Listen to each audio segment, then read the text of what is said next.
దశరథుని బాధను చూసి కులగురువు వశిష్ఠ మహర్షి ఆయనకు ఒక ఉపాయం చెబుతాడు.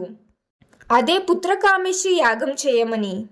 ఈ యాగాన్ని చేయగల సమర్థుడు ఋష్యశృంగ మహర్షి అని సూచిస్తాడు. ఆయన గొప్ప తపశ్శాలి, యాగాలు చేయడంలో దిట్ట. దశరథుడు ఆనందంగా ఋష్యశృంగుడిని ఆహ్వానించి యాగాన్ని ప్రారంభిస్తాడు.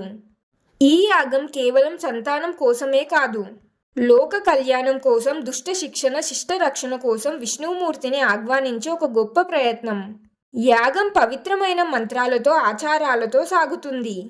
యాగం పూర్తవగానే అగ్నిదేవుడు యాగగుండం నుండి బయటకు వచ్చి ఒక బంగారు పాత్రలో పాయసం అనగా దివ్యమైన పాయసం తెస్తాడు. దీనిని భార్యలకు పంచు, నీకు ఉత్తమ సంతానం కలుగుతుంది అని చెప్పి అదృశ్యమవుతాడు. దశరథుడు ఆ పాయసాన్ని తన 3 భార్యలైన కౌసల్య, సుమిత్ర, కైకేయిలకు పంచుతాడు. 9 నెలల తర్వాత చైత్రశుద్ధ నవమి రోజున పునర్వాసు నక్షత్రంలో కర్కాటక లగ్నంలో సరిగ్గా మధ్యాహ్నం 12 గంటలకు శ్రీ మహావిష్ణువు కౌసల్యదేవికి పుత్రుడై జన్మిస్తాడు. ఆయనే శ్రీరాముడు.